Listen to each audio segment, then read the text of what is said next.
గత కొన్ని రోజులుగా భారతీయులు ఏం ఎక్స్పెక్ట్ చేస్తూ ఉన్నారో, ఏం ఆశిస్తూ ఉన్నారో అదే జరుగుతోంది. నిన్న అర్ధరాత్రి 1:40 తర్వాత పాకిస్తాన్లోని ఉగ్రవాద స్థావరాలపై, అలాగే పీఓకేలోని ఉగ్రవాద స్థావరాలపై భారత మిసైళ్లు విరుచుకుపడ్డాయి. దాదాపు 50 మందికి పైగా ఉగ్రవాదులు హతమైనట్లుగా, ఉగ్రవాద స్థావరాలన్నీ కూడా శిథిలమైనట్లుగా, తునాతునకలైనట్లుగా మనకి సమాచారం అందుతోంది. సో ఆపరేషన్ సింధూర్, దీని మీద భారతీయులందరూ కూడా చాలా గర్వంగా చెప్పుకుంటూ ఉన్నారు.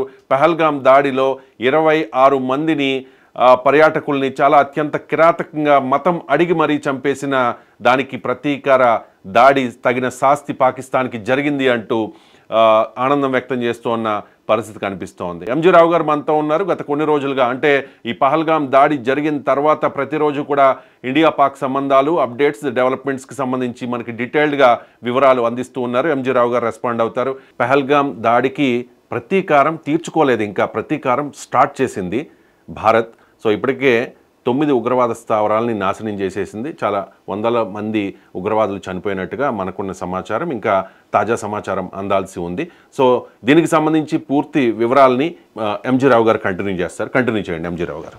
ఆపరేషన్ సింధూర్, భారతదేశం, భారత ఆర్మీ, మోడీ గారు మనకి ఈరోజు పాకిస్తాన్ మీద దాడికి ఉపయోగించిన పేరు ఆపరేషన్ సింధూర్. చూడండి, ఆపరేషన్ సింధూర్, సింధూర్ అంటే తిలకం, బొట్టు. ఒక స్త్రీకి, భారత స్త్రీకి సౌభాగ్యాన్ని సూచించేది సింధూరం, బొట్టు అంటారు. అదే ముత్తైదువులు అంటారు. ఇదే పేరు ఎందుకు పెట్టింది భారతదేశం? ముఖ్యంగా ఈ పేరు పెట్టింది అజిత్ దోవాల్ గారు అని మనకు తెలుస్తుంది ఇప్పటివరకే అందిన సమాచారం ప్రకారం. అదేవిధంగా భారత ఆర్మీ, మోడీ గారు కూడా దీనికి, జైశంకర్ గారు కూడా దీనికి ఆమోదించారు. అసలు సింధూర్ అనే పేరు ఎందుకు పెట్టారు అంటే, పహల్గామ్ దాడి దగ్గరికి ఒకసారి వెళదాం. ఏప్రిల్ 22, 2:30 గంటలకి, మధ్యాహ్నం 2:30 గంటలకు జరిగిన తీవ్రవాద దాడి, 4 మైనర్లు ఏం చేశారంటే, పిల్లలు, భార్యతో పాటు భర్తలు కలిపి కుటుంబంతో పాటు వేసవి విడిదికి వెళ్ళి ఎంజాయ్ చేద్దామని వెళ్ళారు. ఈ వెళ్ళిన వాళ్ళు స్త్రీలని, పిల్లల్ని పక్కన పెట్టి వీళ్ళు భర్తల్ని చంపేశారు తీవ్రవాదులు. ఎంతటి మెసేజ్ ఇచ్చారంటే, మీరు విధవరాళ్ళు అవ్వండి అని మెసేజ్ ఇచ్చారు మనకి భారతీయులకి. అది, అరే నాకు పిల్లలు ఉన్నారు, 4 పిల్లలు ఉన్నారు, చంపొద్దు, నా భర్తను వదిలేయండి అంటే వాళ్ళు ఏమన్నారు తెలుసా? భర్తని మన కళ్ళ ముందే, వాళ్ళ కళ్ళ ముందే తలలు ఛిద్రమయ్యేటట్టు చంపేసి వాళ్ళు ఒకటే మీ మోడీతో చెప్పుకోమన్నారు. ఇప్పుడు అదే మోడీ గారు అజిత్ దోవాల్ గారి సహకారంతో ఆర్మీతో పెట్టిన పేరు ఆపరేషన్ సింధూర్. చూడండి ఏం మెసేజ్ ఇస్తున్నారంటే, ఒరే మా పసుపు కుంకాలు ఎలా సంపాదించుకోవాలి, ఎలా దాచుకోవాలి, ఎలా రక్షించుకోవాలి, ఎలా సంరక్షించుకోవాలో మాకు తెలుసు అని తీవ్రవాదులు అటాక్ జరిగింది. ఇది చాలా చాలా తీవ్రమైన అటాక్ జరిగిందని మనకు సమాచారం. ఇది సర్జికల్ అటాక్ 3, 3వ సర్జికల్ అటాక్ 3 అని తెలుస్తుందని. ఇప్పుడు మనం ఏం చూడాలంటే, అసలు ఏ విధంగా ఈ ఆపరేషన్ ఎక్కడ జరిగింది? ఈ ఆపరేషన్ ఏంటంటే, ఈ ఆపరేషన్ సింధూర్ అనేది పాకిస్తాన్లో ఎక్కడ, ఏ విధంగా జరిగింది చూడండి. ఏప్రిల్ 22 తర్వాత చాలా సంసిద్ధంగా, చాలా ప్లాన్డ్గా జరిగిన అటాక్ అనమాట. ఈ అటాక్ ఎలా జరిగిందంటే, ఇప్పుడు పాకిస్తాన్లో ఇప్పుడు అంతకు ముందు జరిగిన 2 సర్జికల్ స్ట్రైక్ అంటే ఇది చాలా తీవ్రమైన అటాక్. ఒకటే ఒక విషయంలో, ఏ విషయంలో అంటేనండి, ఇది పీఓకేకే పరిమితం కాలేదు, ఇది పాకిస్తాన్లో కూడా జరిగింది అనడానికి మన దగ్గర ఆధారాలు ఉన్నాయి. ఇప్పుడు పాకిస్తాన్ కూడా దీన్ని ధృవీకరించిందనమాట. ఈ పీఓకేలో ముజఫరాబాదు, గుల్పూరు, సియాల్కోటు, ఇక్కడ అక్నూరు లాంటి చోట జరిగింది ఈ పీఓకేలో తీవ్రవాదులు ఉన్నారు అక్కడ. ఓకే, కానీ చాలా ఫోర్టిఫైడ్ అనమాట, చాలా కంచు కోటగా మాదిరిగా ఉంటుంది పంజాబ్ ప్రావిన్స్. ఇక్కడ చిక్మూరు, బహవల్పూరు, మురిద్కే, కోట్లీ, సియాల్కోట్ 5 స్థావరాలు, 4 స్థావరాలు పీఓకేలో ఉంటే 5 స్థావరాలు మనకి పాకిస్తాన్లో ఉన్నాయండి. ముఖ్యంగా పంజాబ్ ప్రావిన్స్లో ఉన్నాయి, ఇస్లామాబాద్ దగ్గరలో ఉన్నాయి. ఇది ఏం జరిగిందంటే, ఇక్కడ ఎందుకు ఎవరిని టార్గెట్ చేసిందంటే, ఈ భారత ఆయుధాలు, ఈ జెట్ ఫైటర్లు దేంటని బహవల్పూర్. ఇక్కడ ఏముందంటే, బహవల్పూర్ అనేది వీడు జైషీ మహమ్మద్ చీఫ్ ఉంటారు, మహమ్మద్ అజహార్. చాలా డేంజరస్ టెర్రరిస్టు, వాడి హెడ్ క్వార్టర్ ఇక్కడ 30 మంది తీవ్రవాదులు దాక్కున్నారని తెలిసిందనమాట. అందువల్ల బహవల్పూర్ హెడ్ క్వార్టర్ దగ్గరికి వెళ్ళి కొట్టేసిందండి. ఇది ముల్తాను లాహోర్కి దగ్గరలో ఉంది. చూడండి అక్కడ ఎంత సాహసం చేసినట్టు భారతదేశం మనకు తెలుస్తుంది. ఇక్కడ మహమ్మద్ అజహర్ని టార్గెట్ చేసేసింది. తర్వాత ఇక్కడ రెండోది ఏంటంటే మురుద్కే, ఈ లాహోర్ సమీపంలో ఉన్నది. ఈ మురుద్కే అనేది లాహోర్ కేవలం 2 కిలోమీటర్ దూరంలో ఉంటుంది. ఈ మురుద్కే భారత సరిహద్దుకి 40 కిలోమీటర్ దూరంలో ఉంటుంది అనమాట. ఈ మురుద్కే లాహోర్ అంటే 2వ అతిపెద్ద సిటీ. ఇక్కడ missile system, anti missile system కూడా ఉంటుంది అనమాట. అయినా భారత్ జట్లు వెళ్ళి మురుద్కేని ఎందుకు టార్గెట్ చేసినాయి అంటే, ఈ హఫీజ్ సయ్యద్ అనేవాడు ఉంటాడు, లష్కర్ ఈ తోయిబా, వీడు మాస్టర్ మైండ్ పహల్గామ్ అటాక్కి. వీడు ఏంటంటే ఈ లష్కర్ ఈ తోయిబా హెడ్ క్వార్టరు, అదేవిధంగా ద రెసిస్టెన్స్ ఫోర్స్ అనే హెడ్ క్వార్టర్ ఇక్కడ లాహోర్ దగ్గర ఉన్నాయి, మురిద్కే దగ్గర ఉన్నాయి. దాన్ని టార్గెట్ చేశారు. పాకిస్తాన్లోకి ఎంటర్ అయ్యి ప్రపంచం నిర్ఘాంతపోయింది, పాకిస్తాన్ నిర్ఘాంతపోయిందండి. దీంతోపాటు ఈ సియాల్కోట్, కోట్లీ ఈ ప్రాంతం అనమాట, ఇది చాలా చాలా ఫోర్టిఫైడ్ సిటీ అనేది మనకు తెలుస్తుందన్నమాట. ఇది అంటే వీళ్ళు ఈ పిఓకేలో ఉన్న 4 స్థావరాలను అటాక్ చేస్తే పాకిస్తాన్లోకి ఎంటర్ అయ్యి, ఇదిగోండి ఇక్కడ ఉంటుంది పంజాబ్ ప్రావిన్స్ దగ్గర, అక్కడికి వెళ్ళి అటాక్ చేయడం జరిగింది అనేది మనకి సుస్పష్టం అవుతుందన్నమాట. ఇది చూడండి ఎంత దట్టమైన, ఎంత దారుణంగా ఈ పరిస్థితి ఉంటుందో చూసుకోండి. ఇది ఒక హిమాలయ ప్రాంతాల్లో ఉంటుందన్నమాట. ఇది దుర్భేద్యమైనది. ఏదో ప్లేన్ ఇలా వెళ్ళి కాదు, ప్లేన్ ఎక్కడికి వెళ్తుందో చాలా ప్రమాదకరంగా జెట్ ఫైటర్స్ మాత్రం ఉపయోగించారు, మిసైల్స్ ఉపయోగించారు అనేది మనకు తెలుస్తుందన్నమాట ఇప్పటివరకు. ఇప్పుడు భారత ఆర్మీ మనకు ఒక రిలీజ్ చేసిందనమాట ఒకటి. ఇదిగోండి భారత army press release, operation Sindoor, Indian armed forces carried out precision strike at terrorist camps అని. ఇప్పుడు మనం ఏంటంటే ఏదో ఊహాగానాలు కాదండి, భారతదేశ ఆర్మీయే ఒక ప్రెస్ రిలీజ్ చేసేసింది. ఇదిగో ప్రపంచానికి రిలీజ్ చేసేసింది. ఇదిగో 1:44 పిఐబి ప్రెస్ ఇన్ఫర్మేషన్ బ్యూరో న్యూఢిల్లీలో రిలీజ్ చేసింది. ఇక్కడ చాలా ఒక మంచిది ఉందన్నమాట. A little while ago the Indian armed forces launched operation Sindoor hitting terrorist infrastructure in Pakistan and POK from where terrorist attacks against India have been planned and directed. ఇదిగోండి altogether 9 terrorist sites have been targeted అనమాట. ఇంతవరకు 9 terrorist sites మేము target చేసేసాం అని 1:45 release చేసింది. ఇంతటితో ఆగలేదండి, చాలా అద్భుతంగా ప్రపంచానికి చెప్తుందనమాట భారత ఆర్మీ. ఏమని చెప్తుందంటే, మా సార్వభౌమత్వం మీద, మా స్త్రీల మీద, మా స్త్రీల కట్టుబొట్లు సౌభాగ్యం మీద అటాక్ చేసిన వాళ్ళని ఎంత అంటే 3 పదాలు జాగ్రత్తగా ఉపయోగించిందండి. Okay, our actions have been focused, చాలా జాగరూకత, ఎక్కడ కొట్టాలో అక్కడే కొట్టాం. తర్వాత అండ్ మెజర్డ్, చాలా లెక్క పెట్టి కొట్టాం, క్యాలిక్యులేటెడ్గా అని చెప్తుంది. మూడోది నాన్ ఎస్కలేటరీ, ఇది ప్రపంచానికి చెప్తుందనమాట. మేము పాకిస్తాన్ ప్రొవోక్ చేయడానికి కాదు, ప్రొవోక్ చేయడం ఫర్దర్ యుద్ధాన్ని కాకుండా చేశాం, ఓన్లీ టెర్రరిస్ట్ సైట్లే చేశాం. పాకిస్తాన్ ఆర్మీ ఇన్ఫ్రాస్ట్రక్చర్, వారి ఇన్స్టాలేషన్స్ ఏది కూడా మేము కొట్టలేదు అని ఒక అద్భుతమైన ప్రెస్ రిలీజెస్ భారతదేశం ఊహాగానాలకి తావివ్వకుండా రిలీజ్ చేసేసిందండి. ఇది తర్వాత ఇంకో విషయం, ఏ ఆయుధాలు భారతదేశం ఉపయోగించింది అనేది మనకి ఇక్కడ చాలా ఇంపార్టెంట్ అయింది. ఏ ఆయుధాలు భారత్ ఉపయోగించింది ఇక్కడ చాలా, అంటే పాకిస్తాన్, నేను ఒకటే చెప్తున్నానండి, లాహోర్ సమీపంలో వెళ్ళి భారత జెట్ ఫైటర్స్ వెళ్ళినాయి అంటే అవి ప్రపంచ వరల్డ్ క్లాస్ ఆర్మీని, అత్యాధునిక ఆయుధాలు, సాఫిస్టికేటెడ్ వెపనరీ ఇక్కడ ఉపయోగించారని మనకు తెలుస్తుందన్నమాట. ఇక్కడ భారతదేశానికి సంబంధించిన ఈ రఫేల్ ఫైటర్స్ ఉపయోగించబడ్డాయి అని మనకు ఒకటి తెలుస్తుంది. 2 మిరేజ్ 2000 ఫైటర్స్ ఫ్రాన్స్ నుంచి తెచ్చుకున్నాం.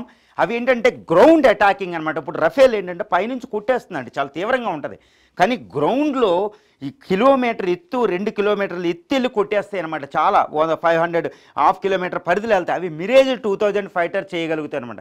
గ్రౌండ్ అటాకింగ్ జెట్స్ అంటారు వాటిని ఉపయోగించారని తెలుస్తుంది. తర్వాత ఏంటంటే వాటితో పాటు డ్రోన్స్ ఉపయోగించారు. డ్రోన్స్, చాలా మోడర్న్ డ్రోన్స్ మన భారతదేశం ఇప్పుడు తయారు చేసిన దాన్ని ఉపయోగించారని తెలుస్తుంది. దాంతోపాటు ఈ సుఖోయ్ మిసైల్స్ కూడా ఉపయోగించారు. ఏం మిసైల్స్ అంటే బ్రహ్మోస్ మిసైల్స్ ఉపయోగించారు. అదేవిధంగా Prithvi missile, short range Prithvi missiles కూడా ఇక్కడ వాడినట్టు తెలుస్తుంది. అదేవిధంగా రష్యా నుంచి దిగుమతి చేసుకున్న మిసైల్స్ ఇక్కడ ఉపయోగించారని తెలుస్తుంది. ఇప్పుడు ఇవి చాలా సాఫిస్టికేటెడ్ వెపన్స్.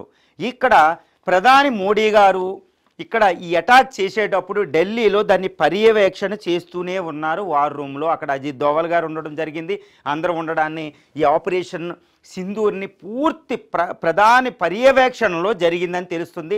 ఇప్పుడు ఇది ఇంత సాఫిస్టికేటెడ్ వెపన్స్ కాబట్టే అది అనమాట. ఇప్పుడు పాకిస్తాన్ ఏం చెప్తుందంటే పాకిస్తాన్ ప్రతిస్పందన ఎలా ఉంది, అసలు ఏం చెప్తుంది ఈ తీవ్రవాద అటాక్? ఇప్పుడు ప్రస్తుత ప్రతిస్పందన ఎలా ఉంది, భవిష్యత్తులో ప్రతిస్పందన ఎలా ఉందో కూడా చర్చిద్దాం.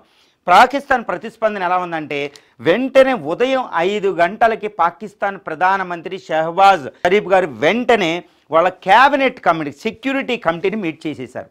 ఈ మీటింగ్ అయ్యి ఆయన ఒకటే చెప్పాడు, మేము okay we will respond to India's present attack, okay where ever it is possible the place that we have chosen. అంటే మేము సెలెక్ట్ చేసిన ప్లేస్లో మేము అనుకున్న సమయంలో మేము అటాక్ చేస్తాం, మేము ప్రతిస్పందిస్తాం అని పాకిస్తాన్ చెప్పింది. అంటే ఏంటి, పాకిస్తాన్ ఇంకొకటి కూడా, పాకిస్తాన్ ఇన్ఫర్మేషన్ మినిస్టర్ కూడా ఒకటి చెప్పేశారు, ఆ డిఫెన్స్ మినిస్టర్ చెప్పారు మా మీద అటాక్ జరిగింది అని ధృవీకరించారు. ఒకప్పుడు సర్జికల్ స్ట్రైక్ జరిగితే జరగలేదని బుకాయించారు కొన్ని రోజులు ఎవిడెన్స్ ఇచ్చేదాకా. ఇప్పుడు జరిగింది అని చెప్పేశారు వాళ్ళు, మా మీద జరిగింది, రాత్రి సమయంలో జరిగింది అని చెప్పారు. జరిగిపోయి ఒక 15 మంది చనిపోయారు, అందులో 2 పిల్లలు కూడా ఉన్నారు, వీళ్ళంతా సివిలియన్ అని చెప్తున్నారు. భారతదేశం ఏమంటుంది, కేవలం టెర్రరిస్టులు అంటే లేదు టెర్రరిస్టులు కాదు వాళ్ళు ప్రజలని చెప్తున్నారు. అది కామనే కదండి, అది ఎప్పుడు బుకాయించడం, ఇది హ్యాబిచువల్ కిల్లర్ అనమాట. ఎప్పుడు బుకాయించడం అనేది పాకిస్తానే పేరు మోసిందనమాట. ఇది ప్రపంచానికి తెలుసు, వాళ్ళు తీవ్రవాదులని ప్రపంచానికి తెలుసు. ఎందుకంటే బహవల్పూర్లో జైషీ మహమ్మద్ హెడ్ క్వార్టర్ అజహార్ ఉన్నారో అక్కడ 30 మంది తీవ్రవాదులు చనిపోయినట్టు మనకు తెలుస్తుంది. అదేవిధంగా ఇక్కడ లాహోర్ దగ్గర సమీపంలో మురిద్కి అక్కడ లష్కర్ ఈ తోయిబా హెడ్ క్వార్టర్లో 100 మంది తీవ్రవాదులు చనిపోయారని తెలుస్తుంది. అదేవిధంగా సియాల్కోట్, ఇదే విధంగా తర్వాత ముజఫరాబాద్లో కూడా చనిపోయారని తెలుస్తుంది. ముజఫరాబాద్లో సివిలియన్స్, అది ఒక పిఓకే క్యాపిటల్ అండి. ముజఫరాబాద్ అంటే మనకి ఇక్కడ ఈ ముజఫరాబాద్ అనేది పిఓకే క్యాపిటల్ కూడా, ఈ ముజఫరాబాద్ అనేది. కానీ ఈ పిఓకే క్యాపిటల్ని చాలా జాగ్రత్తగా కేవలం టెర్రరిస్టులు మాత్రమే వెళ్ళడానికి అనుకూలంగా, అంటే ఇప్పుడు ఇక్కడ చూడండి ముజఫరాబాద్ ఇక్కడ ఉంటుంది అన్నమాట కరెక్ట్గా, ఇదిగోండి ముజఫరాబాద్. ఈ ముజఫరాబాద్ మొత్తం పిఓకే క్యాపిటల్ అనమాట. ఈ క్యాపిటల్లో జాగ్రత్తగా ప్రజలు చనిపోకుండా కేవలం ఈ టెర్రరిస్టులు అక్కడ పక్కన కొండల్లో ఉంటారన్నమాట. వాళ్ళు కొండల్లో దాక్కుని కొండల్లో నెక్కి ఉంటారు ఈ తీవ్రవాదులు. ఈ నెక్కి ఉన్న వాళ్ళని కొండల మీద చాలా జాగ్రత్తగా మిసైల్తో, ఈ లేజర్ గైడెడ్ బాంబ్స్ అంటారండి, laser guided missiles, laser guided bombs, వాటిని ప్రిసిషన్ మీటర్ రిజల్యూషన్తో కొడతాయి అనమాట. వాటిని జాగ్రత్తగా వాడి ఒక్క ప్రజలు కూడా చనిపోకుండా చేసిందనమాట. ఇది ప్రపంచం నిర్గాంతపోతుంది. ఇది భారతదేశం చాలా జాగ్రత్తగా చేసింది. ఇప్పుడు పాకిస్తాన్ ఏమంటుందంటే వీళ్ళంతా సివిలియన్స్, టెర్రరిస్టులు కాదంటుంది. కానీ ఇక్కడ మంచిది ఏంటంటే ధృవీకరించింది, మా మీద భారతదేశం అటాక్ చేసింది మేము తీవ్రంగానే. ఇక్కడ ఇంకొక ట్విస్ట్ పెద్దది ఏంటంటే పాకిస్తాన్ ఏమంటుందంటే భారతదేశానికి సంబంధించిన ఎయిర్ ఫోర్స్కి సంబంధించిన 2 జెట్ ఫైటర్స్ని మేము కూల్చేసాం, అదేవిధంగా ఒక డ్రోన్ను కూడా కూల్చేసామని చెప్తుందనమాట. కానీ భారతదేశం దీన్ని ధృవీకరించలేదు. ఎందుకంటే భారతదేశం అంతా, కానీ ఒకటి మాత్రం నిజం ఏంటంటే లాహోర్ దగ్గర HQ-9 అనేది చైనీస్ యొక్క ఎయిర్ డిఫెన్స్ సిస్టమ్ మోహరించింది. మన S-400 అంత అధునాతనం కాకపోయినా దాన్ని మోహరించింది. అది కూడా చాలా ప్రమాదకారి. అది ఉన్న భారత్ జెట్రల్ శైలిని ఇంకా ఆర్మీ ధృవీకరించలేదు, ఇవి పడినాయా లేదనేది. కానీ మ్యాక్సిమం ఆ పరిస్థితి మధ్య ద్రోపురించే పరిస్థితిలో భారత వ్యూహం ప్లాన్ ఏసి ఉండదు అని నేను అనుకుంటున్నా. ఎందుకంటే అలా ఏసి ఉంటే ఇప్పటికే జెట్ ఫైటర్లు శిథిలాలు చూపించి ఉండాలి, రాళ్ళు చూపిస్తుంది మనకి, అక్కడ శిథిలాలు ఏం కనపడడం లేదు. తర్వాత ఇప్పుడు భారతదేశం ఇంకొక చాలా పెద్ద విషయం అంటే భారత్ పాక్ల మధ్య సిచ్యువేషన్ ఎలా ఉంది, భారత్ పాకిస్తాన్ల మధ్య ప్రస్తుత సిచ్యువేషన్ ఎలా ఉంది ఆపరేషన్ సింధూర్ తర్వాత మనం చూడాలి. భారత్ పాకిస్తాన్లో ఏంటంటే ఈ LOC వెంబడి మన దగ్గర 5 లక్షల మంది ఆర్మీ మోహరించబడి ఉంది. ఎయిర్ ఫోర్స్ స్టేషన్లు ఇక్కడ శ్రీనగర్ నుంచి, జమ్మూ నుంచి, అదేవిధంగా ఇక్కడ అంబాలా సెక్టారు, ఈ అంబాలా దగ్గర ఎయిర్ ఫోర్స్ అంతా ఎయిర్ ఫోర్స్ మోహరించి ఉంది. అరేబియా సముద్రంలో నేవీ మోహరించబడి ఉంది. ఎక్కడికక్కడ అలర్ట్ అనమాట.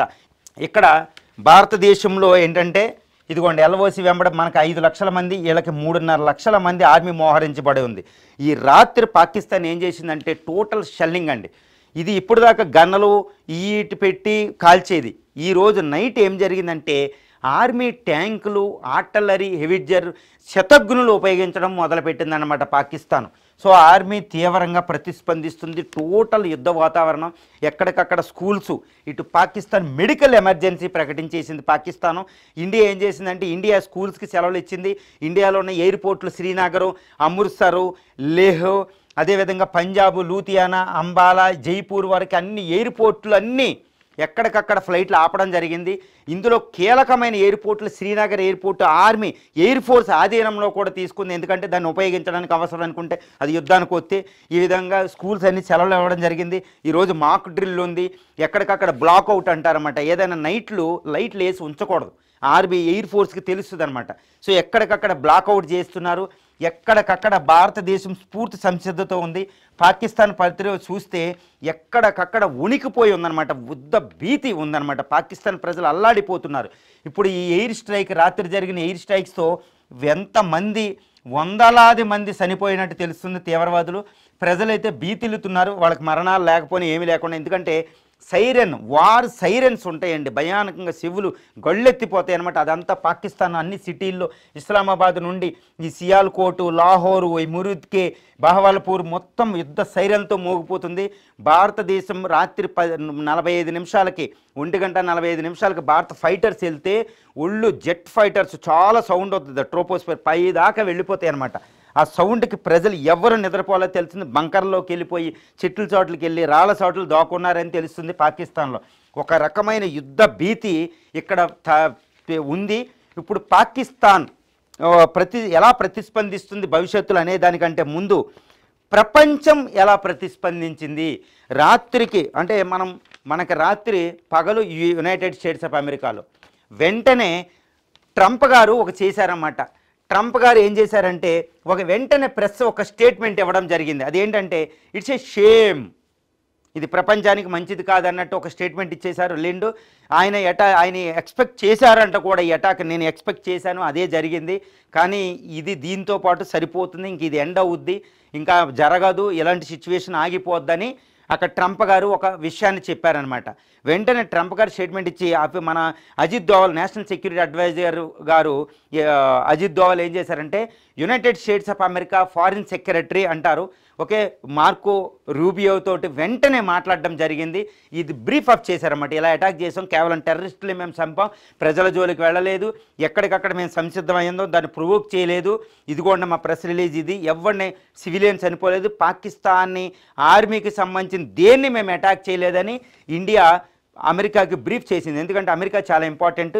మన ఎంబసీస్ అంది ప్రపంచంలోనే మన ఎంబసీస్ అంతా అలర్ట్ అయిపోయినాయి అన్ని దేశాల్లో. మన ఎంబసీలు రాయబారులు వెళ్ళి ఆయా దేశాలకు బ్రీఫ్ చేస్తున్నారు. ఇదిగోండి మేము ఇది చేసాం, మా సార్వభౌమత్వం మీద అటాక్ చేశారు, మా పిల్లలు జల్లలు ఇలా చనిపోయారు, 25 మంది, అందులో నేపాలీ ఉన్నారు, వీళ్ళందరికీ మేము చేశామని ఎక్కడికక్కడ మొత్తం ప్రపంచంలో ఉన్న రాయబార కార్యాలన్నీ అలర్ట్ అయిపోయి ప్రపంచానికి చెప్తుందన్నమాట. ఇదిగోండి ఇలా చేసాం, యుద్ధం రాకుండా మేము ఆపుతున్నాం, ఇది ప్రపంచ శాంతికి విఘాతం కలదు, భారతదేశం తన లిమిట్స్లోనే చేసిందని చెప్తుంది. కానీ పాకిస్తాన్ ఏం చెప్తుందంటే భారతదేశం లిమిట్స్ దాటింది అని చెప్తుందన్నమాట. ఐక్యరాజ్య సమితి కూడా ఏం చెప్తుంది, ఇక్కడ నుంచి శాంతి పరిడి వెళ్ళాలని పిలుపునిచ్చింది. నిన్న నుంచి చెప్తుంది, ఇప్పుడు నైట్కి నైట్ ఐక్యరాజ్య సమితి కూడా చెప్పింది. ఈ విధంగా ప్రపంచం అంతా కూడా చక్కగా చెప్తుందన్నమాట. ఇట్టి పరిస్థితి యుద్ధం అవ్వకుండా చూడండి అని ప్రపంచం రెస్పాండ్ అవుతుంది. భారతదేశం దానికి అనుకూలమైన చర్యలు తీసుకుంది. ఇప్పుడు భారత్తో పాకిస్తాన్ల మధ్య యుద్ధం వస్తుందా, పాకిస్తాన్ ఎలా రెస్పాండ్ అవుతుంది అనేది మనకి ఇంపార్టెంట్. ఇప్పుడు పాకిస్తాన్ ప్రధాని చెప్పారు, ఏమని చెప్పారు, 5 గంటలకు, ఉదయం 5 గంటలకు మీట్ అయ్యి క్యాబినెట్ కమిటీ అంటే సెక్యూరిటీ కమిటీ మీట్ అయ్యింది. అక్కడ ఆర్మీ మినిస్టర్స్, క్యాబినెట్ అందరూ మీట్ అయ్యారు. ఆర్మీ అసీం మున్నీర్ గారు కూడా దీనికి అటెండ్ అయ్యారని తెలుస్తుంది. వీళ్ళు ఒకటే చెప్పారు, మేము అనుకున్న సమయంలో అనుకున్న ప్లేస్లో ఇండియాకి మా మీద జరిగిన దాడికి ప్రతిస్పందనగా మేము తీవ్రమైన అటాక్ చేస్తామని పాకిస్తాన్ చెప్తుంది. కానీ అటాక్ జరుగుతుందా లేదా, అరే ఈ సర్జికల్ స్ట్రైక్ 3వ దాంతో ఏదో చేసేసింది ఇండియా, దీంతో సరిపెట్టేస్తే బాగుండు, ఏదో మనం మేకపోతు గాంభీర్యం అన్నట్టు మాట్లాడుతున్నారా అనేది ఒకసారి చూడాలి. కానీ భారతదేశం మాత్రం అన్ని విధాలా సంసిద్ధమై ఉంది. దీని ముందు పాకిస్తాన్ ఎలా రెస్పాండ్ అవుతుందో చూద్దాం. పాకిస్తాన్ తన ఆర్మీని 3.5 లక్షల ఆర్మీని ఇంటర్నేషనల్ బోర్డర్ అంతర్జాతీయ సరిహద్దు ఎల్ఓసి వెంబడ మోహరించిందని మనకు తెలుస్తుందన్నమాట. ఓకే, పాకిస్తాన్ చాలా తీవ్రంగా మనకి తెలుస్తుంది ఈ విషయం. పాకిస్తాన్ మొత్తం మోహరించి పెట్టేసింది. ఇక పీఓకి ఎల్ఓసి వెంబడే ఆర్మీ ఉంది. ఓకే, ఎయిర్ ఫోర్స్ అంతా ఉంది. ఎయిర్ ఫోర్స్ కూడా వాళ్ళకు కూడా తక్కువ కాదు. సుమారు 1333 ఫైటర్స్ జెట్స్ ఉంటాయి అనమాట. ఎయిర్ ఫోర్స్ వాళ్ళంతా మోహరించారు. వేల కొద్ది ట్యాంకర్లు మోహరించేసింది. ఎక్కడికక్కడ అలర్ట్ అయ్యారు. వాళ్ళు చెబుతున్నారన్నమాట, అణ్వస్త్రాలను కూడా మేము మోహరించామని చెప్తున్నారు. కానీ అణ్వస్త్రాల జోరికి పాకిస్తాన్ వెళ్ళే పరిస్థితి ఇక్కడ లేదు. మనం ఏం చేయలేదు. కాబట్టి ఇక్కడ ఉంది. ఇండియా కూడా మొత్తం ఆర్మీని ఇక్కడ మోహరించి పెట్టింది. ఎలా ఉందంటే ఎక్కడికక్కడ సంసిద్ధం ఉంది. పాకిస్తాను వేలు కదిపిన మనకి ఇన్ఫర్మేషన్ వస్తుంది రాడార్ సిస్టమ్స్తో ఎక్కడికక్కడ శాటిలైట్ల ద్వారా. సో ఈ విధంగా ఇండియా కూడా రెస్పాండ్ అయ్యింది. కానీ పాకిస్తాన్ ఎలా రెస్పాండ్ అవుద్ది అనే దానికి వద్దాం. పాకిస్తాన్ ఏంటంటే తన ఎయిర్ ఫోర్స్ ద్వారా ఆర్మీ ద్వారా ఎట్టి పరిస్థితుల్లో రెస్పాండ్ అయ్యే పరిస్థితి 100కి 100% ఇక్కడ లేదు. కానీ మరి ఎలా బుద్ధి చెప్పిద్ది? తాను బుద్ధి చెప్తానంది కదా ఇండియాకి. ఏ విధంగా చేస్తుంది అంటే ఇక్కడ ఒక్కటి ఉంది. ఈ విషయంలో ఇండియా చాలా జాగ్రత్తగా ఉండాలి. అదేంటంటే ఆల్రెడీ వాళ్ళ స్లీపర్ సెల్స్ ఇండియాలో ఉన్నారు. Okay, according to some information ఏంటంటే ఇంటెలిజెన్స్ సోర్స్ ప్రకారం ఏంటంటే 10 నుండి 15 మంది చాలా ఇప్పుడు పహల్గామ్లో అటాక్ చేసిన నలుగురు లాంటి కమాండోలు ఉన్నారంట తీవ్రవాదులు ఇండియాలో నెక్కి ఉన్నారు. ఈ 10-15 మంది చాలా తీవ్రంగా అలజడి క్రియేట్ చేయగలరు. నలుగురు ఏం చేశారు చూసారు పహల్గామ్లో. అదే ముంబైలో నలుగురు తీవ్రవాదులు ఎలా చేశారో చూడండి. అలాంటి తీవ్రవాది అటాక్ ఇండియా మీద జరిగే ఉంది. ఢిల్లీ, ముంబై ఇలా ఎయిర్పోర్ట్లు ఇలా ఎక్కడికక్కడ మానవ బాంబులు జరిగే అవకాశం ఉంది. అందువల్ల భారతదేశం అంతా అలర్ట్గా ఉందని మనకు తెలుస్తుంది. ఈ మాక్ డ్రిల్ అందుకే వచ్చింది. పాకిస్తాన్ ఎయిర్ ఫోర్స్ రాదు, పాకిస్తాన్ నేవీ రాదు, పాకిస్తాన్ ఆర్మీ కేవలం మా బోర్డర్ వెంబడి శతఘ్నులు కూడా ఉపయోగిస్తుంది. భారతదేశం ఆర్మీ దాని పని చూసుకుంటుంది. అదేం కాదు, భారత ఆర్మీని దాటి వాళ్ళు ఏం చేయరు. ఎల్ఓసి దాటి 1 ఇంచ్ 1 అంగుళం కూడా భారతదేశంలో ప్రవేశించే పరిస్థితి వాళ్ళకి లేదు. Highly fortified India. ఇప్పుడు మరి తీవ్రవాద దాడికి మాత్రమే అవకాశం ఉంది. అందుకల్ల భారతదేశంలో వాళ్ళు తీవ్రవాద దాడి చేసే అవకాశం ఉంది. ఇదే వాళ్ళ ప్రతిస్పందన. ఎంతకంటే వాళ్ళు పాకిస్తాన్ చేయలేదు. దాన్ని ఏమంటదంటే మేము చేయలేదు, పాకిస్తాన్ కాశ్మీరీ స్వతంత్ర సమరయోధులు చేశారంటదనమాట. కానీ అదే పరిస్థితి తప్పితే పాకిస్తాన్ చేసే అవకాశాలు లేవు. అయినప్పటికీ కీడెంచు మేలెంచాలి, ప్రిపేర్డ్ ఫర్ ది వర్స్ట్ అనే సూత్రం ప్రకారం భారతదేశం ఏం చేసిందంటే ఏప్రిల్ 22 అనంతరం మొత్తం ఎయిర్ ఫోర్సు, నేవీ, ఆర్మీ మొత్తం అన్నిటినీ సంసిద్ధం చేసి పెట్టింది. పైన స్పై శాటిలైట్లు ఉన్నాయి. ఎక్కడికక్కడ దాటి రాదు. S-400 ఉంది. వాడు అణుబాంబులు ఉపయోగించినా మనం ఈ ఢిల్లీ ఏరియాకి రావు. ఎందుకంటే S-400 ఉంది అక్కడ. ఓకే, S-400 సిస్టమ్ ఉంది. దీని ద్వారా అణుబాంబులు వాడు చేయలేడు. వాడు ఎయిర్ ఫోర్స్ వస్తే కూల్చి పడేసేలాగా భారతదేశం ఎక్కడికక్కడ మోహరించింది. రాడారు, ఎయిర్ ఫోర్సు, ఆకాష్ అని ఒకటి ఉంది, ఎయిర్ టు ఎయిర్ మిసైల్ని. తర్వాత రఫేల్ ఫైటర్స్ దగ్గర ఒక మిసైల్ ఉంటుంది అనమాట, అది మెటియోర్ అని. ఎయిర్ టు ఎయిర్ ఉంటుంది అనమాట. వీటిని ఉపయోగించింది. నిన్న వాటిని కూడా సంసిద్ధం చేసింది. ఈ Rafale fighters, Mirage 2000, Sukhoi 30, MKI, MiG-21, MiG-22, MiG-25, MiG-27, MiG-29 ఈ ఫైటర్స్ అందరినీ, అదేవిధంగా LCA మన light combat air craft, Dhruv helicopters ఎక్కడికక్కడ సంసిద్ధం ఉంది. ఆర్మీ అంతా సంసిద్ధమైంది. కాబట్టి పాకిస్తాన్ ఎట్టి పరిస్థితుల్లో రెస్పాండ్ అవ్వలేదు. కేవలం టెర్రరిస్టులు, మళ్ళీ టెర్రరిస్టులే. ఇంతకంటే అది ప్రతిస్పందించే అవకాశం మనకు లేదని తెలుస్తుందన్నమాట. ఇప్పుడు తర్వాత రెండో విషయం ఏంటంటే ప్రపంచం యుద్ధం రాకూడదని కోరుకుంటుంది. యుద్ధం వస్తే అణుయుద్ధం అవుతుంది.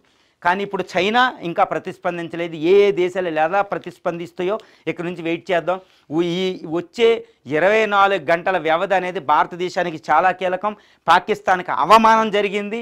ఎంతో తీవ్రమైన అవమానం జరిగిపోయింది పాకిస్తాన్కి. పాకిస్తాన్ ప్రజల ముందు మేము హీరోలని ఆర్మీ చెప్పుకోవాలి, ఆ ప్రభుత్వం చెప్పుకోవాలి, అసీం మునీర్ చెప్పుకోవాలి, టెర్రరిస్టులు చెప్పుకోవాలి. ఇప్పుడు భారతదేశం వాళ్ళ కోర్టులో పడేసింది.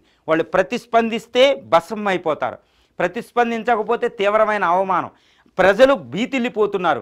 ఓకే, ఇప్పుడు అవమానాన్ని ఎలా తీర్చుకుంటుంది పాకిస్తాన్ అనేది మనం వచ్చే 24 గంటల్లో ఎదురు చూడాలి. చాలా జాగ్రత్తగా అలర్ట్ అవ్వాలి. ఎక్కడికక్కడ ప్రజలు, ప్రభుత్వమే కాదు, ఆర్మీయే కాదు, ప్రతి వాళ్ళు కూడా పక్కన కారున్న తీవ్రవాది అటాకులు ఎలా జరిగితే మనకు తెలుసు. బస్ స్టాండ్ ఎక్కడికి వెళ్ళినా అనుమాన దృక్పథంతో అన్నీ చూసి ఎక్కడికక్కడ జాగ్రత్తగా ఉంటారని భారతదేశం అంతా అలర్ట్ అయి ఉండాలి. ఇది ప్రతి వాళ్ళు, ఆర్మీయే కాదు, ప్రజలు కూడా దీనిలో భాగస్వాములే.